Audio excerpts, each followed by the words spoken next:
দীর্ঘদিনের ন্যাটো সদস্যপদ অর্জনের লক্ষ্য থেকে ইউক্রেন সরে আসতে প্রস্তুত। রোববার ইউরোপীয় নেতাদের সঙ্গে বৈঠক করতে জার্মানির বার্লিনে পৌঁছে এমনটাই জানিয়েছেন প্রেসিডেন্ট ভলোদিমির জেলেনস্কি।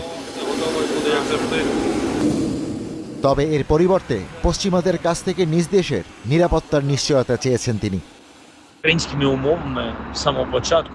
আজ ইউক্রেন ও যুক্তরাষ্ট্রের মধ্যে দ্বিপাক্ষিক নিরাপত্তার নিশ্চয়তা আমাদের জন্য অত্যন্ত গুরুত্বপূর্ণ। অর্থাৎ যুক্তরাষ্ট্রের কাছ থেকে ন্যাটোর অনুচ্ছেদ ৫-এর মতো নিরাপত্তা নিশ্চয়তা, পাশাপাশি ইউরোপীয় অংশীদারদের কাছ থেকেও নিরাপত্তা নিশ্চয়তা এবং কানাডা, জাপান সহ অন্যান্য দেশ থেকেও। এই নিরাপত্তা নিশ্চয়তাগুলো আমাদের জন্য ভবিষ্যতে আরেকটি রুশ আগ্রাসন ঠেকানোর সুযোগ তৈরি করবে। এটি আমাদের পক্ষ থেকে একটি সমঝোতা। এই সিদ্ধান্তকে ইউক্রেনের একটি বড় নীতিগত পরিবর্তন হিসেবে দেখা হচ্ছে।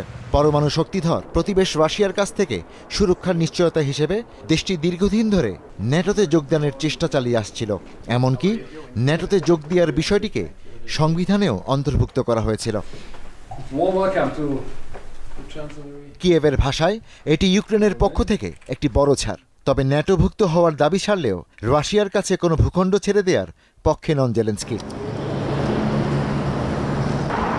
এদিকে রাশিয়া বলছে চলমান যুদ্ধ বন্ধ করতে ইউক্রেনকে একটি নিরপেক্ষ রাষ্ট্র হতে হবে, পাশাপাশি দেশটিতে কোনো ন্যাটো সেনা মোতায়েন করা যাবে না।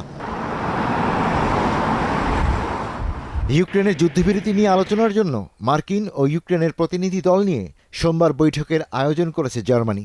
ইউরোপ জুড়ে মিত্রদের পক্ষ থেকে ইউক্রেনের প্রতি সমর্থন প্রদর্শন এবং প্রেসিডেন্ট ট্রাম্পের শান্তি পরিকল্পনা নিয়ে বৈঠকে আলোচনা হবে। এরই মধ্যে বৈঠকের জন্য রোববার বার্লিনে পৌঁছেছেন ট্রাম্পের দূত স্টিভ উইটকফ এবং তার জামাতা জ্যারেড কুশনার।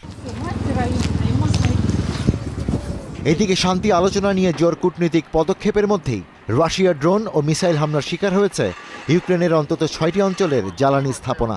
রাতভর পরিচালিত এই হামলায় বিদ্যুৎ ও শিল্প খাতের বিভিন্ন স্থাপনা ক্ষতিগ্রস্ত হওয়ায় দেশটির ১০ লাখেরও বেশি পরিবার বিদ্যুৎবিহীন হয়ে পড়েছে। Ishtiaq Hossain, star news.